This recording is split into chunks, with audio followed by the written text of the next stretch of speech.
Welcome back to my channel. My name is Ratika Gupta and guys, topic for today is discharge of contract by way of breach. It means I've come up here with the second mode of discharge of contract, which is by way of breach. Guys, if you are in touch with my videos, आपको पता होगा कि we have begun with this chapter.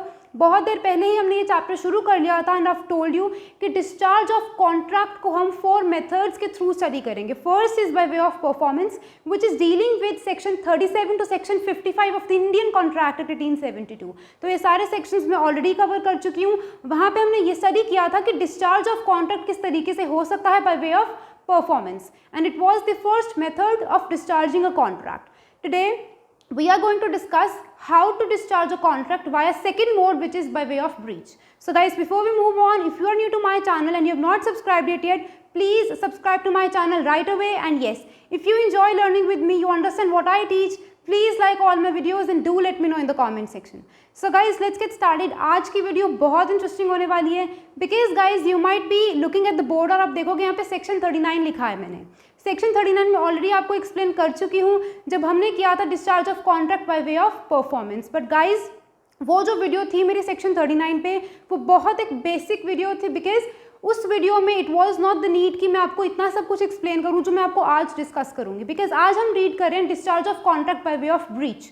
वो मैंने आपको cover करवाया था definitely, but that was by way of performance. तो उस वीडियो में उस टाइम की रिक्वायरमेंट जो थी मैंने पूरी करी थी, अदरवाइज क्योस हो जाती, कन्फ्यूजन हो जाती.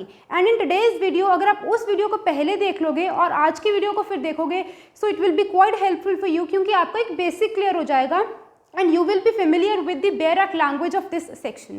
So beginning with section 39, section 39 की हम bare act language बाद में study करेंगे, but let me make you familiar with the concept of breach and किस तरीके से by breach discharge of contract होता है. So guys, breach का मतलब क्या होता है? Breach is non performance of promise. जब कोई इंसान अपने promise को perform नहीं करता तो वो क्या करता है? वो breach of contract करता है. So guys, for example, there are two people A and B. A says to B that I'll be delivering you my car by 31st of January 2021. For example, they've entered into a contract on 1st of January 2021 और A B को बोलता है कि I'll be delivering you my car on 31st of January 2021 provided you have to pay me rupees 2 lakhs for it. So it is a valid contract that has been entered into between A and B. इन दोनों लोगों के बीच में एक valid contract बन चुका है. And I have told you repeatedly that every contract confers certain rights and imposes liabilities upon parties to contract. It means parties have contractual rights and obligations towards each other. A की obligation है that he has to deliver his car to B. और B की obligation क्या है कि जैसे ही B को car मिल जाएगी, as soon as he receives it, he has to make payment of rupees 2 lakhs to A for that car. But यहाँ पे what if A makes a breach of his contract? वो B को car देने से मना कर देता है. So guys, इसको हम बोलते हैं breach. और जब A ने B को मना कर दिया that I'll not be delivering you my car, तो यहाँ पे nobody can compel B कि आपको अपना promise perform करना है. Because guys, if you remember section 51 जब हम discuss कर रहे थे discharge of contract by way of performance, उसमें हमने read किया था performance of reciprocal promises. तो वहाँ पे section 51 में मैंने आपको पढ़ाया भी था कि nobody can compel or force a promisor to perform his part of obligation until and unless the other person is ready and willing to perform his part of obligation. It means जब तक A अपने part को perform नहीं करेगा तब तक B को कोई नहीं फोर्स कर सकता कि you have to perform your reciprocal promise. तो कोई उसको फोर्स नहीं कर सकता. तो यानी कि B will be discharged from his contract. B एक तरीके से क्या हो जाएगा? डिस्चार्ज हो जाएगा, क्योंकि A ने ब्रीच किया है. तो जब एक इंसान ने ब्रीच ऑफ कॉन्ट्रैक्ट किया, so the other person is discharged from his part of performance. उसको जरूरी नहीं कि he has to perform his part of contract and nobody can force him also. Section 51 के अकॉर्डिंग उसको कोई फोर्स भी नहीं कर सकता, सिंस जो सामने वाला बंदा है he is not ready and willing to perform his part of obligation. So जब वो अपनी ऑब्लिगेशन परफॉर्म नहीं करेगा तो हम दूसरे इंसान को भी नहीं बोल सकते जिसके साथ ब्रीच हुआ है कि आप अपना पार्ट ऑफ परफॉर्मेंस पूरा करो. Nobody can compel him. So इसी को हम बोलते हैं ब्रीच ऑफ कॉन्ट्रैक्ट. और आपको समझ आ चुका होगा एक ओवरव्यू कि किस तरीके से बाय वे ऑफ ब्रीच एक कॉन्ट्रैक्ट डिस्चार्ज हो जाता है. डिस्चार्ज का मतलब is to get rid of a contract. जब एक इंसान ने ब्रीच कर दिया तो दूसरे इंसान ने अपना प्रॉमिस परफॉर्म नहीं किया, since he is not compelled to do. उसको कोई कंपेल भी नहीं कर सकता एंड एज पर सेक्शन 51 वो नहीं भी करेगा तब भी चलेगा. Why will he do that? Obviously. So आपको समझ आए यहाँ पे एक कॉन्ट्रैक्ट एक तरीके से डिस्चार्ज हो चुका है. But guys, point to be noted is that कि A ने B को जब मना किया कि मैं अपनी कार आपको नहीं दूंगा, वो जो रिफ्यूज़ल किया गाइस, यहाँ पे देखना रिफ्यूज़ल टू परफॉर्म, ए ने बी को रिफ्यूज़ किया to perform his part of obligation. अब इस रिफ्यूज़ल पे डिपेंड करता है कि उसने कब रिफ्यूज़ल किया।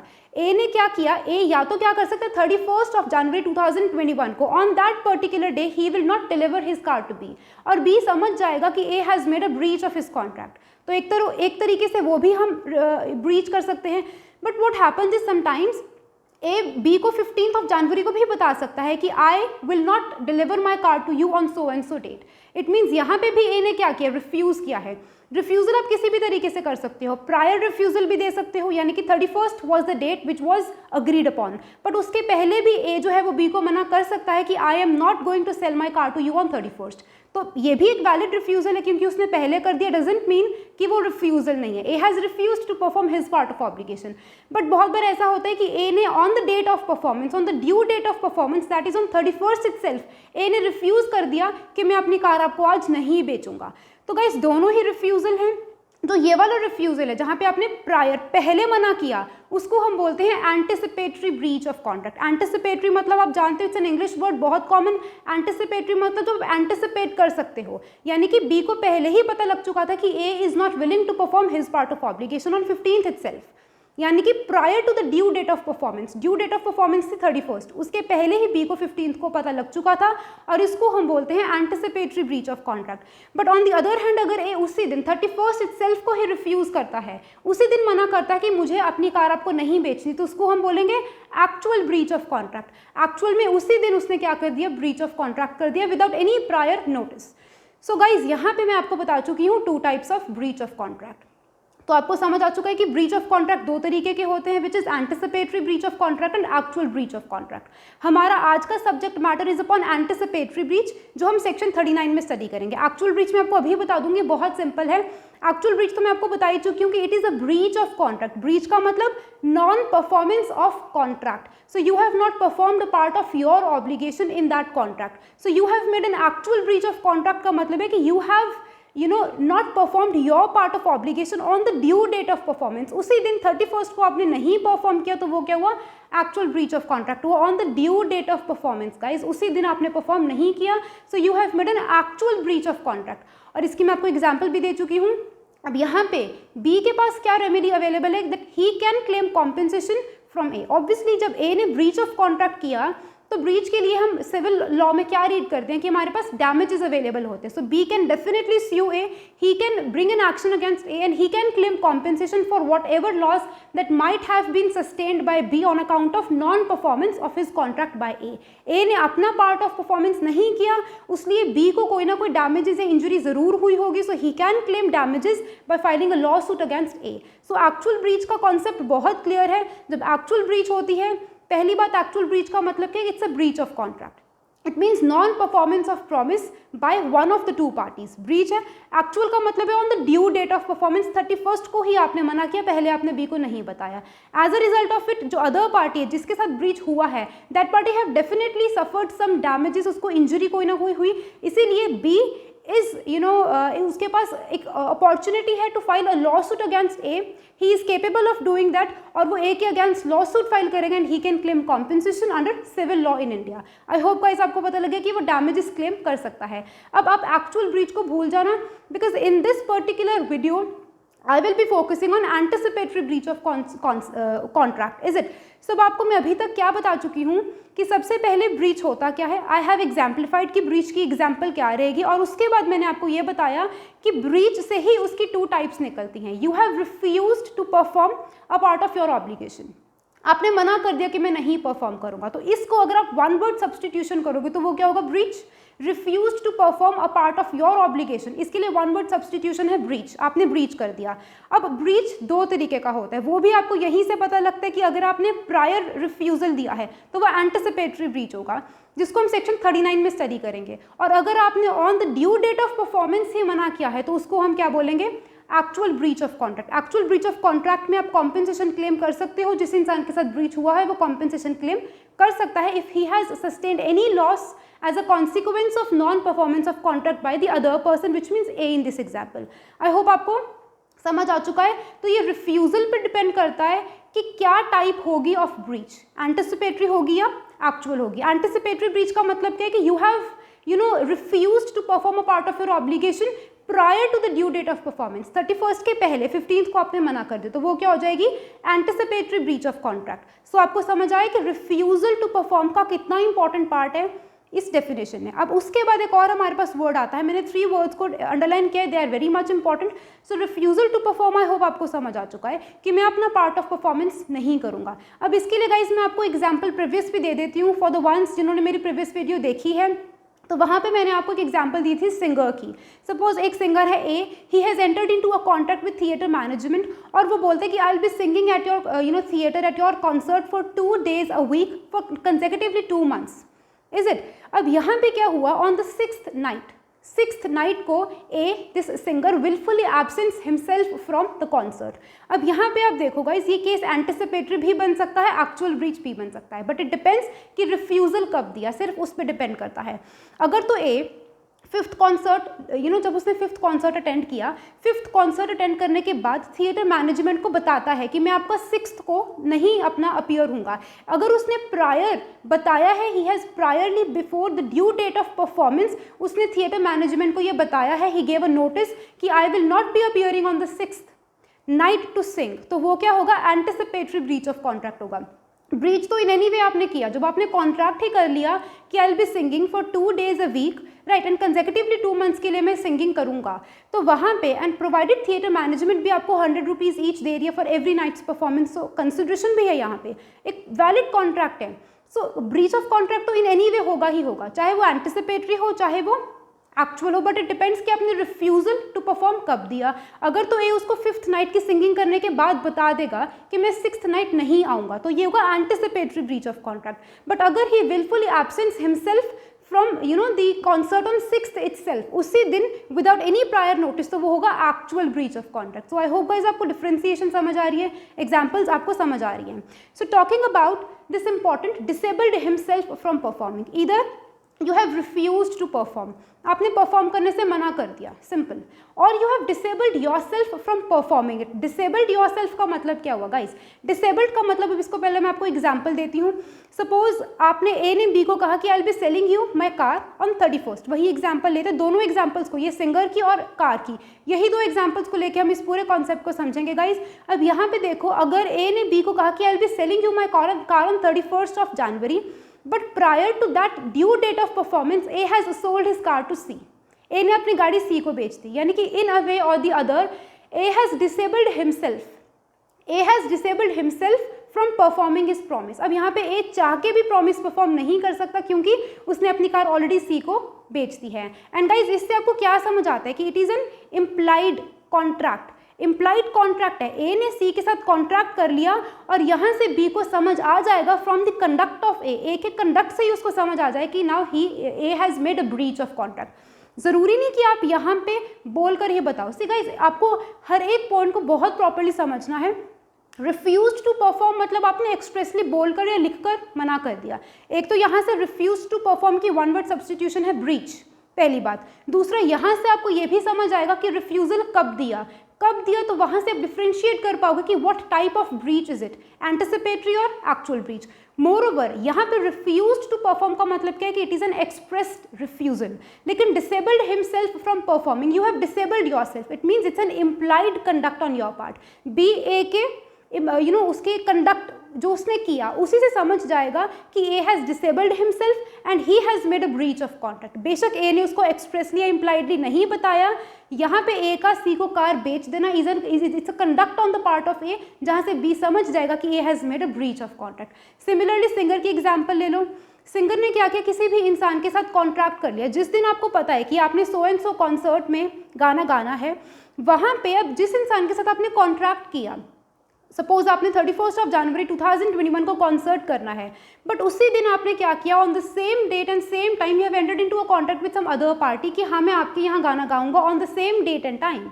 सो यहाँ पे भी क्या है कि it is an implied, it's a conduct on the part of that singer, जहाँ से मैनेजमेंट को या थिएटर कमेटी को समझ आ जाएगा कि he has made a breach of contract. तो यहाँ पे सेक्शन 39 में दोनों चीज़ें हमारे पास निकल के आती हैं, expressed breach and implied also, यानी कि it may be inferred from your conduct also, you have disabled your self. जब आपने किसी और के साथ ही कॉन्ट्रैक्ट कर लिया, so how can you sing at others concert उसी टाइम पे, उसी दिन में?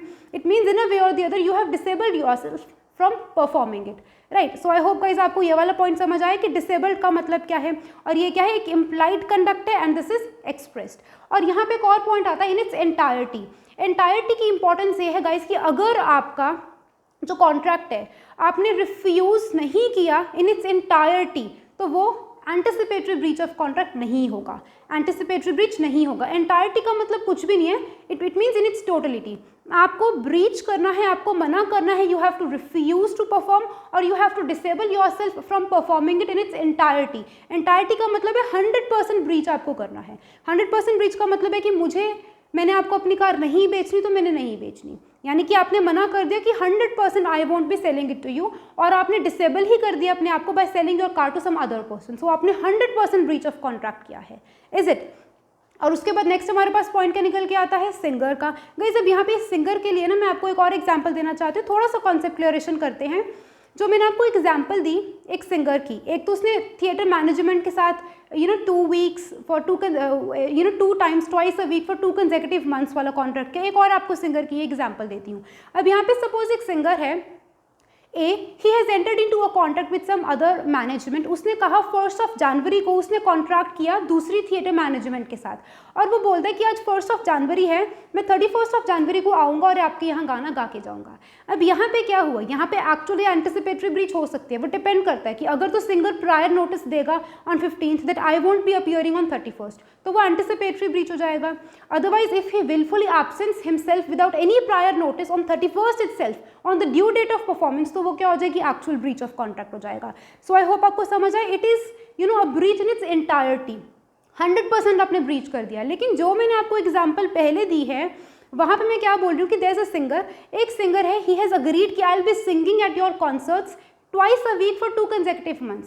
अब यहाँ पे देखो उस एग्जाम्पल में सिंगर ने 5 nights ऑलरेडी सिंग कर लिया था, गाना गा चुका था, सिंगिंग कर चुका था, and he has got 500 rupees as a result of it, क्योंकि 100 rupees each for each night's performance. So 500 rupees उसको ऑलरेडी मिल चुके थे। अब उसने क्या किया, 6th नाइट को he wilfully absented himself. Depend करता है, पहले बता दिया एंटिसिपेटरी ब्रीच, उस दिन आप अपीयर नहीं हुए without any prior notice on the due date of performance, तो वो क्या होगी, एक्चुअल ब्रीच होगी। लेकिन यहाँ पे गाइस क्या ये breach of contract in its entirety है?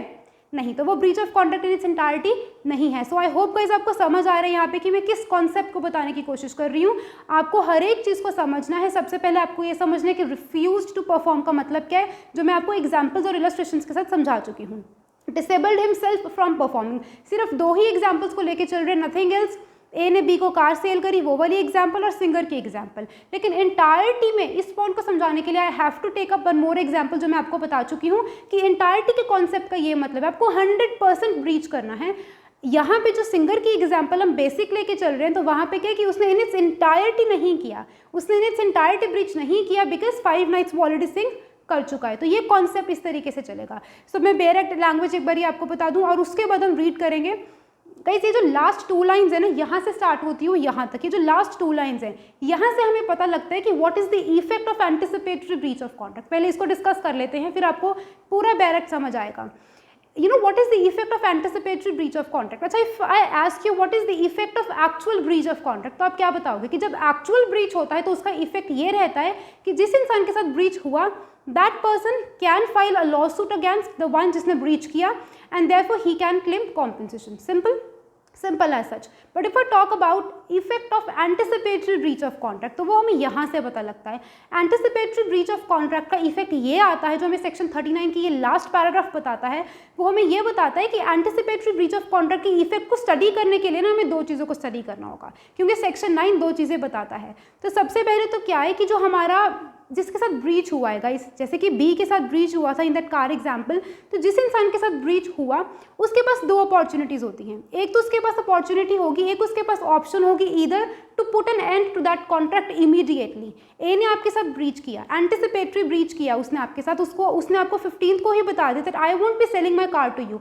तो बी के पास एक तो ऑप्शन रहती है that he can put an end to that contract immediately. उसी टाइम पे वो उसको कॉन्ट्रैक्ट को ख़त्म कर सकता है। जब कॉन्ट्रैक्ट को वो ख़त्म कर देगा तो उसका रिजल्ट क्या होगा कि कॉन्ट्रैक्ट डिस्चार्ज हो जाएगा। ध्यान से सुनना गाइस इस इंपॉर्टेंट पॉइंट को, इफेक्ट्स बहुत इंपॉर्टेंट है। एक जगह तो B has an option to put an end to that contract, और ये मैं नहीं कह रही, ये बैराक बोल रहा है, he has an option to put an end to that contract, वो उसको खत्म कर सकता है। जब उसने डिसाइड ही कर लिया that he has to rescind it, he has to repudiate that contract, it means the contract is not subsisting. अब वो खत्म हो चुका है, parties have no contractual rights and obligations towards each other, as a result of it contract stands discharged, वो discharge हो जाएगा, is it. और वहाँ पे क्या होगा, जब कॉन्ट्रैक्ट डिस्चार्ज हो चुका है तो बी के पास एक रास्ता खुल जाएगा that he can file a law suit against A and thereby claim compensation for any loss that he might have sustained. So I hope guys आपको ये वाला पॉइंट समझ आ गया कि जब बी ने डिसाइड कर लिया कि मुझे कॉन्ट्रैक्ट को रिप्यूडिएट करना है, रिसेंड करना है, विच मीन्स मुझे कैंसिल करना है, I wish to put an end to that contract, क्योंकि ए ने मेरे साथ ब्रीच किया है, एंटिसिपेटरी ब्रीच किया है, तो एंटिसिपेटरी ब्रीच के बाद जब एक इंसान सोच लेता है कि I have to put an end to it, I have to repudiate it, rescind it और कैंसिल इट, तो वहाँ पे कॉन्ट्रैक्ट स्टैंड्स डिस्चार्ज, कॉन्ट्रैक्ट आपका डिस्चार्ज हो जाएगा and parties have no contractual rights and obligations towards each other and B has a course, उसके पास एक रिकोर्स क्या है कि he can go to the court of law and he can claim compensation for any loss that he might have sustained as a result of non performance on the part of A. I hope guys आपको ये समझ आ गया। But B के पास एक और opportunity भी है गाइस, अपॉर्चुनिटी ये है कि he may not put an end to that contract. A ने उसको मना जरूर कर दिया 15th को कि I won't be selling my car to you, but B will not put an end to that contract. अगर उसने उस कॉन्ट्रैक्ट को एंड नहीं किया, इट मीन्स उसने क्या किया है, he has kept it subsisting and alive, अभी भी कॉन्ट्रैक्ट अलाइव है, इट इज़ नॉट डेड। अगर कॉन्ट्रैक्ट डेड नहीं हुआ, अभी तक सब्सिस्टिंग है, तो वो डिस्चार्ज हो जाएगा, नहीं, अभी तक कॉन्ट्रैक्ट डिस्चार्ज नहीं हुआ। सो गाइस दो ऑप्शन है, ध्यान से सुनना। एक जगह तो you have decided to put an end to it, वो पूरा रिकोर्स मैं आपको समझा चुकी हूँ। But if I talk about B, अगर वो ये सोचता कि I do not have to put an end to it, it means he has decided to keep that contract still alive and subsisting, अभी भी वो alive है, अभी भी वो subsisting है, it means contract अभी discharge नहीं हुआ। So I hope guys आपको ये point समझ आए। दो तरीके हैं बी के पास, वो कुछ भी कर सकता है। So I hope आपको ये point समझ आए। So guys जो beginning में मैंने आपको एक चीज़ बताई थी, beginning में मैंने आपको ये बताया था कि जिस इंसान के साथ breach होता है, जो मैंने आपको एग्जाम्पल बिगिनिंग में जब मैंने ब्रीच स्टार्ट किया था, ब्रीच की डेफिनेशन बताई थी और एग्जाम्पलीफाई किया था, तो वहाँ पे मैंने आपको एक चीज़ बताई थी कि जिस इंसान के साथ ब्रीच होता है, जिस इंसान के साथ ब्रीच कमिट होता है, वो इंसान, हम ये मान लेते हैं कि ए ने बी के साथ ब्रीच कमिट किया है, तो B has an option to, B basically he stands discharge. मैंने सेक्शन 55 की रेफरेंस ली थी और मैंने कहा था कि बी को कोई फोर्स नहीं कर सकता to perform his part of obligation, it means he stood discharged from his part of obligation and hence the entire contract stands discharged. But guys आप कभी ये नहीं बोलोगे कि जब एक इंसान ब्रीच करेगा the other person is automatically discharge. Automatically word को भूल जाना, कभी मत कहना कि if A has made a breach of it, B will be automatically discharged from his part of obligation. No, automatically word use नहीं करना, क्योंकि हमें सेक्शन 39 पैराग्राफ 2 ये बताता है कि the other person is not at all automatically discharge from his obligation, from his part of obligation, क्योंकि he has an option to choose. What if वो ये चूज कर ले कि मुझे तो कॉन्ट्रैक्ट खत्म ही नहीं करना, I do not have to put an end to it, let it be still alive and subsisting. देखते हैं क्या होता है, क्या पता A due date of performance आने पे परफॉर्म कर ही दे। अब अभी उसने मना कर दिया 15th को, क्या पता वो 31st को अपनी कार मुझे दे ही दे। ये सोच के अगर he decides to keep it alive and still subsisting, तो क्या ये ऑटोमेटिकली डिस्चार्ज हो जाएगा? नहीं। सो आप कभी ये नहीं कहोगे कि contract is automatically discharged when one person makes a breach of it. Automatically नहीं होगा, वो प्रॉमिसी की मर्जी है कि उसने एंड करना है या नहीं करना। अगर वो ये चूज करता है कि उसको एंड नहीं करना, ये सोच के hoping that the other person might perform his part of obligation, तो वो ऑटोमेटिकली तो डिस्चार्ज नहीं होगा। ये एक डिस्क्रिशन होती है कि इसकी प्रॉमिसी की, कि क्या उसको एंड करना है या नहीं करना है। बट गाइज अब हम डिस्कस करेंगे, देखो जहाँ पे तो he has decided to rescind it और टू रिप्यूडिएट इट और टू कैंसल इट, तो वो तो बिल्कुल सिंपल है कि कैंसिल कर दिया उसने तो डिस्चार्ज हो गया, now he can go to the court of law and seek relief, ये तो खत्म। लेकिन what if he decides to continue with that contract, वो सोच सकता है कि चलो अभी चलने दो, जब तक ड्यू डेट ऑफ परफॉर्मेंस नहीं आती है तब तक let it be alive and still subsisting. तो गाइज वहाँ पे 4 सिचुएशंस हो सकते हैं, we have to study 4 situations. क्या क्या हो सकता है? सबसे पहले तो ये हो सकता है कि सामने वाला माइट परफॉर्म इट। हो सकता है कि ए ने पहले एंटिसिपेटरी ब्रीच कर दिया, उसने 15th को बी को इन्फॉर्म कर दिया that I won't be selling you my car, but उसने अभी किसी और को भी बेची नहीं है। अब ए का माइंड चेंज होता है और 31st को on the due date of performance A जो है वो बी के पास आता है और बी को बोलता है कि I wish to sell my car to you. तो ज़रूरी, अब देखो जहाँ पे तो you have put an end to it, वहाँ पे तो बात ही खत्म हो जाएगी, बट अभी भी आपने उसको सबसिस्टिंग रखा है, अलाइव रखा है। Guys it's a point to be noted, जितने भी मैं 4 पॉइंट्स अब डिस्कस करूंगी, हर एक पॉइंट में इसको रिवाइज करना कि अभी भी कॉन्ट्रैक्ट स्टिल सबसिस्टिंग और अलाइव है, अभी भी कॉन्ट्रैक्ट खत्म नहीं हुआ है, क्योंकि promisee has decided not to rescind it but to keep it alive, उसको सबसिस्टिंग रहने दो। तो फर्स्ट में क्या हो सकता है, अभी भी कॉन्ट्रैक्ट सबसिस्टिंग है, बेशक एक इंसान ने एंटिसिपेटरी ब्रीच कर दिया है, बट प्रोमिसी को लगता है कि लेट इट बी, इसको ऐसे ही रहने दो। तो सबसे पहला क्या हो सकती है ऑप्शन, एक अपॉर्चुनिटी ये रह सकती है कि ए माइट परफॉर्म इट, वो शायद से on the due date of performance 31st को मना करने के बाद भी वो अपनी कार बेच सकता है। सो गाइज यहाँ पे आपको क्या लगता है कि क्या अब यहाँ पे बी कॉम्पेंसेशन क्लेम कर सकता है ए से? So the answer is this question is no, since यहाँ पे anticipatory breach of contract has been substituted by performance. Actual में on the due date of performance, performance actual में हो चुकी है, सो दैट एंटिसिपेटरी ब्रीच जो ए ने किया था on 15th, anticipatory breach of contract has been substituted by performance, क्योंकि परफॉर्मेंस हो चुकी है, so B can not claim any compensation from A, क्योंकि उसका कौन सा कोई लॉस हुआ, लॉस नहीं हुआ तो आप कॉम्पेंसेशन भी क्लेम नहीं कर सकते, क्योंकि ड्यू डेट ऑफ परफॉर्मेंस पे तो कॉन्ट्रैक्ट हो ही चुका है। As per the terms and conditions of the contract जो आपने प्रायरली डिसाइड किया था on 1st of January, तो उस अकॉर्डिंग जब सब कुछ हो ही चुका है on the due date of performance, so that anticipatory breach has been substituted by performance, तो वहाँ पे आप कोई कॉम्पेंसेशन क्लेम नहीं कर सकते। सिर्फ इन पॉइंट्स को समझना है, आपको इसको रट्टा नहीं माना, you just have to understand it, rotting is no way, right. So next हमारे पास आता है सेकेंड। दूसरा ये हो सकता है कि he still does not perform it. एक बार तो ठीक है, फर्स्ट मैंने 4 आपको बताई थी कि चीज़ें हो सकती हैं। First is he has performed it, so वहाँ पे कोई कॉम्पेंसेशन आप नहीं क्लेम कर सकते, सिंस आपका कोई लॉस ही नहीं हुआ।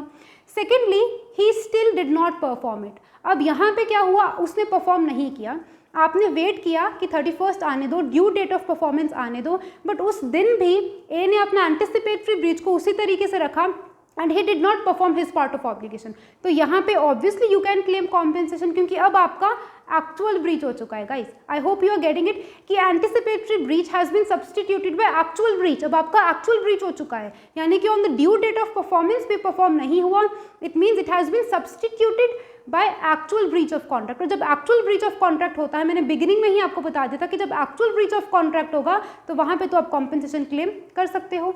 सो I hope you are getting it. अब थर्ड इंपॉर्टेंट फैक्टर क्या है, थर्ड इंपॉर्टेंट क्या सिचुएशन अराइज हो सकती है कि the event has become impossible to perform. अभी 31st नहीं आई, 31st के आने में अभी देर है, और यानी कि ड्यू डेट ऑफ परफॉर्मेंस के आने में देर है, but prior to that some event has happened that उस इवेंट का होना has become impossible. For example इन्हें क्या करना था, सिंगर ने गाना गाना था, सिंगर ने क्या किया, एंटिसिपेटरी ब्रीच कर दिया 15th को, बट व्हाट हैपन्स इसके 20th या 25th को सिंगर हैज़ डाइड। बेशक this singer has made an anticipatory breach of contract, singer ने क्या किया, एंटिसिपेटरी ब्रीच ऑफ कॉन्ट्रैक्ट किया, बट यहाँ पे अगर आपको ध्यान रखना, contract is still subsisting, promisee ने इसको खत्म नहीं किया, रिसेंट नहीं किया, कॉन्ट्रैक्ट इज स्टिल सबसिस्टिंग, अगर वो अभी भी ओपन है, अभी भी अलाइव है, it means it can be accepted at any time by the promiser, promiser उसको कभी भी एक्सेप्ट कर सकता है till the due date of performance. और फर्स्ट केस में उसने एक्सेप्ट कर भी लिया था, on the due date of performance उसने परफॉर्म कर दिया। सेकंड में हमने क्या देखा, उसने परफॉर्म नहीं किया तो आपने कॉम्पेंसेशन क्लेम कर लिया। थर्ड में क्या हुआ कि the event has become impossible to perform, अब सिंगर की डेथ ही हो जाती है, बेशक he has made an anticipatory breach, पर क्या पता वो 31st को गाना गा देता, क्या पता he would have done it, उसका माइंड चेंज हो जाता। बट अभी क्या हुआ, prior to happening of prior to due date of performance, 31st आने के पहले ही that event has become impossible to perform, singer has died, singer की ही डेथ हो चुकी है। या फिर ए ने एक बार के लिए बी को मना कर दिया कि I won't be selling my car to you, but क्या पता उसका माइंड चेंज हो जाता और वो on the due date of performance actual performance कर देता। बट ए की car before due date of performance, before 31st, A की car has met with an accident, as a result car बिल्कुल destroy हो चुकी है। तो यहाँ पे क्या हुआ है guys, it's it's an event which is beyond the control of the parties to contract. जो पार्टीज है टू द कॉन्ट्रैक्ट, सिंगर या मैनेजमेंट, ए और बी जो मर्जी ले लो, तो जो पार्टीज हैं टू द कॉन्ट्रैक्ट उनकी कंट्रोल में ही नहीं है। This event is totally beyond the control of the parties, क्योंकि पार्टीज की कंट्रोल के बियॉन्ड है। इट्स एन इवेंट जो आप कह सकते हो which is not with in their control, may be an act of God. तो क्या होगा वहाँ पे, अब यहाँ पे इसका बेसिकली पॉइंट है कि contract has become void. If you know section 2 clause J of the Indian contract act talks about void contract. तो वॉइड कॉन्ट्रैक्ट में मैंने आपको क्या बताया था कि एक ऐसा कॉन्ट्रैक्ट है विच हैज़ बिकम वॉइड, पहले वो परफेक्टली वैलिड था but it has become void क्योंकि बाद में कुछ ऐसा हो चुका है। तो वही हुआ कि this contract has become void, contract becomes void, पहले एक वैलिड कॉन्ट्रैक्ट था बट क्योंकि ड्यू टू सुपरवीनिंग इम्पॉसिबिलिटी अब वो इट हैज़ बिकम वॉइड, यानी कि सिंगर की डेथ हो चुकी है, वो चाह के भी परफॉर्म नहीं कर सकता, कार का एक्सीडेंट हो चुका है, वो इसलिए ए चाह के भी बी को on the due date of performance अपनी कार नहीं बेच सकता। सो आई होप आपको समझ आ रहा है, यहाँ पे इन सिचुएशंस में contract becomes void, void contract होता है according to section 2 clause J. तो इम्पॉसिबिलिटी के कारण क्या होगा, जो चीज़ इम्पॉसिबल है टू परफॉर्म, कॉन्ट्रैक्ट ही वॉइड है गाइज, तो वहाँ पे क्या होगा, किसी की भी गलती नहीं है वहाँ पे, तो ए की भी नहीं, बी की भी नहीं, किसी भी इंसान की गलती नहीं है, तो वहाँ पे क्या होगा, आप कॉम्पेंसेशन क्लेम नहीं कर सकते। जब किसी इंसान की गलती ही नहीं है तो कोई कॉम्पेंसेशन क्यों देगा, इज इट। तो इसमें हम ये बोलते हैं कि जो प्रॉमिसर है ना, दो उसने एंटिसिपेटरी ब्रीच किया था but he has got an excuse, उसको एक एक्सक्यूज़ मिल चुका है ऑफ इम्पॉसिबिलिटी की, ये तक सुपरवीनिंग इम्पॉसिबिलिटी थी, मेरे कंट्रोल में नहीं था, मैंने तो करना चाहा on due date of performance but मैं नहीं कर सकता। सो यहाँ पे आप कह सकते हो कि this promiser has got an excuse, उसको एक एक्सक्यूज भी मिल चुका है, moreover he has now been discharged from his liability, इसकी लायबिलिटी बन जाती अगर ये ड्यू डेट ऑफ परफॉर्मेंस तक भी परफॉर्म ना करते। जैसे मैंने आपको सेकंड केस में बताया कि वहाँ पे your anticipatory breach it has been substituted by actual breach, but यहाँ पे तो क्या उसको एक एक्सक्यूज मिल चुका है क्योंकि कॉन्ट्रैक्ट ही वॉइड हो चुका है। तो यहाँ पे क्या होगा कि your anticipatory breach has been substituted by impossibility, hence the contract is void, contract ही वॉइड है, सो कोई भी इंसान कॉम्पेंसेशन क्लेम नहीं कर सकता। And fourth important factor, fourth important situation guys ये हो सकती है, यहाँ पे promiser is willing to perform, he is ready and willing to perform but promisee is not letting him do that, यानी कि ए जो है on the due date of performance 31st को अपनी कार बी को बेचने को तैयार है बट यहाँ पे बी ही तैयार नहीं है डिलीवरी लेने के लिए, तो यहाँ पे ब्रीच कौन कर रहा है गाइस, सो यहाँ पे ब्रीच प्रॉमिसी की तरफ से हुआ है। यानी कि अब या फिर आप एग्जाम्पल ले लो, singer is ready and willing to perform on 31st, वो 31st को गाना गाने को तैयार है बट थिएटर मैनेजमेंट उसको मना कर देती है और वो कहते हैं कि हमने किसी और के साथ कॉन्ट्रैक्ट कर लिया, तो यहाँ पे ब्रीच किसने किया, थिएटर मैनेजमेंट ने किया। So I hope you are getting कि जहाँ पे promiser is ready and willing to perform but the promisee the other person जिसके साथ बिगिनिंग में ब्रीच हुआ ना, यहाँ पे वही इंसान कॉन्ट्रैक्ट को नहीं करना चाहता, इट मीन्स यहाँ पे ब्रीच किसने किया, इसने किया, जिसके साथ बिगिनिंग में ब्रीच हुआ। By the end of this chapter हम ये देख रहे हैं कि उस इंसान ने ही ब्रीच कर दिया, तो जब ये इंसान ब्रीच करेगा तो सामने वाले को इसको कॉम्पेंसेशन देनी होगी। अंडरस्टूड है कि जिस इंसान ने ब्रीच किया होता है और जिसके साथ ब्रीच हुआ होता है उस पार्टी को डेफिनेटली कोई ना कोई डैमेजेस होते हैं। जब इसके साथ ब्रीच हुआ था, बी के साथ हुआ था, प्रॉमिसी के साथ ब्रीच हुआ था, तो हमने इस इंसान को कॉम्पेंसेशन ग्रांट की थी कोर्ट की तरफ से that he can file a law suit against A and can claim compensation. So ये भी वाइस वर्सा भी होगा, when he has made a breach, so इसको भी एक राइट है इसके पास to file a lawsuit against this person promises since he has made a breach, and he can now claim compensation from this person promises since he has made a breach for any damage which has been sustained by this person, क्योंकि इस इंसान ने अपने promise को perform नहीं किया। So I hope guys आपको ये कॉन्सेप्ट समझ आया, बहुत इंटरेस्टिंग है। बैरक लैंग्वेज एक बार रीड कर लेते हैं। बैरक लैंग्वेज बोलते हैं कि effect of refusal of party, जब एक इंसान मना कर देता है। अब यहाँ पे हम यही देख रहे हैं कंटिन्यूअसली हर एक एग्जाम्पल में कि एक इंसान तो मना कर रहा है कि I won't be performing my part of promise, it means आप क्या कर रहे हो, ब्रीच कर रहे हो। So effect of refusal of party to perform promise wholly, wholly का मतलब यहाँ पे कुछ भी नहीं है बट एंटायरिटी है। होली को आप एंटायरिटी से लिंक करो, यानी कि इसकी भी मैं आपको सिग्निफिकेंस बता चुकी हूँ कि एंटायरिटी का मतलब होता क्या। इट मीन्स कि when a person has refused to perform his part of obligation wholly in its entirety, तो उसका इफेक्ट क्या रहेगा, वो इफेक्ट को हमने दो पार्ट्स में स्टडी किया है। When promisee elects to be, when promisee has put an end to it and when promisee has not put an end to it, तो not put an end to it के अंदर हमने वो 4 points को, situations को भी study किया और हमने देखा कि कब कब कॉम्पेंसेशन ग्रांट हो सकती है, कब नहीं हो सकती। So you just have to understand it, examples को, इलस्ट्रेशंस को माइंड में रखना, कुछ भी रॉटिंग की जरूरत नहीं पड़ेगी। So beginning with the bare language which is When a party to a contract has refused to perform, उसने मना कर दिया कि मुझे परफॉर्म नहीं करना, ए ने अपनी कार देने से मना कर दिया। रिफ्यूज टू परफॉर्म का मतलब क्या है, you have made a breach, और इसका मतलब क्या है कि ये एक्सप्रेसली बता रहा है कि यू हैव रिफ्यूज्ड, और इस रिफ्यूजल पे ही डिपेंड करेगा कि क्या वो एंटिसिपेटरी ब्रीच है या फिर वो एक्चुअल ब्रीच ऑफ कॉन्ट्रैक्ट है। आई होप गाइज आपको समझ आ गया। और disabled himself from performing, how will he disable himself, by selling his car to C, उसने सी को अपनी कार बेच दी, या फिर सिंगर ने उसी दिन उसी रात गाना गाने के लिए किसी और के साथ कॉन्ट्रैक्ट कर लिया। सो you have disabled yourself from performing his promise in its entirety मतलब होली 100% आपने गाना ही नहीं है, आपने मना ही कर दिया कि I won't be selling my car to you, so in its entirety the promisee. Guys अब इस लाइन को ध्यान से देखना, the promisee may put an end, एक तो this is the point to be noted, promisee मतलब बी को माइंड में रखना, the promisee may put an end to the contract. May मतलब यहाँ पे शैल नहीं है, हम 100% बात नहीं कर रहे, it means it is the description of the promisee.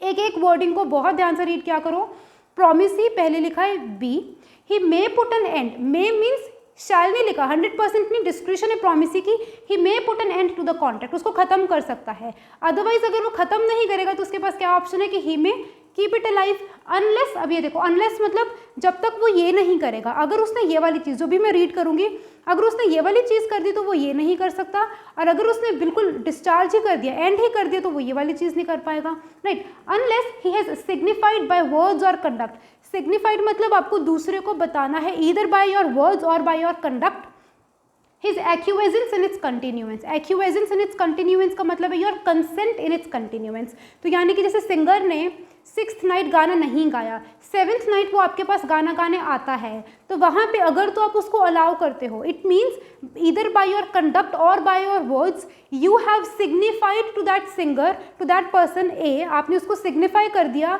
कि I consent you to continue it, it means आपने उसको अलाउ कर दिया कि हाँ आप गाना गा लो, इट मीन्स आपने you have not put an end to it. एक जगह तो आप उसको एंड कर सकते हो तो बात खत्म हो जाएगी, contract will be discharge and you can claim compensation. But अगर आपने you have decided to keep it alive and still subsisting, तो वहाँ पे क्या होगा, आप उसके कंटिन्यूएंस में फेथ रखते हो, so you have to signify it by your words और conduct that you have to signify to the other person कि हम इसको कंटिन्यू रखेंगे, और फिर देखेंगे कि ड्यू डेट ऑफ परफॉर्मेंस पे परफॉर्मेंस होती है कि नहीं, अगर होगी तो कॉम्पेंसेशन नहीं क्लेम कर सकते, नहीं होती है तो कॉम्पेंसेशन क्लेम कर सकते हो, इम्पॉसिबल है वो इवेंट तो वहाँ पे कोई भी कॉम्पेंसेशन क्लेम नहीं कर पाओगे since it's a void contract. और अगर सामने वाला करने को तैयार है, promiser is ready but you are not letting him do that, तो वहाँ पे तो आप ही की गलती है, सो वहाँ पे you have to pay compensation to the other person. So beginning कहाँ से हुई थी और एंडिंग कहाँ पे हुई, you have to understand it. So thank you so much guys, काफ़ी इंटरेस्टिंग था। अगर आप इस सेक्शन को इन डेप्थ प्रॉपरली मुझसे समझ रहे हो, सो आई होप आपको बहुत प्रॉपरली समझ आया कि discharge of contract by way of breach होता क्या है, how is it in an actual breach and anticipatory. Actual breach तो बहुत ही सिंपल है, एंटिसिपेटरी ब्रीच पे ही हम बेसिकली डिस्कशन करते हैं कि एंटिसिपेटरी ब्रीच होता क्या है, और सेक्शन 39 की वर्डिंग से हमें हिडन मीनिंग हमें समझ क्या आता है कि it is N anticipatory breach of contract, यहाँ से हमें पता लगता है कि एंटिसिपेटरी ब्रीच क्या होता है। So guys discharge of contract by way of breach भी हमारा खत्म हो चुका है, so I will be coming up with remaining 2 modes of discharge of contract, पहले 2 हम कर चुके हैं by performance and by breach. So thank you so much guys, stay in touch with my videos, and if you like my videos please do let me know in the comment section.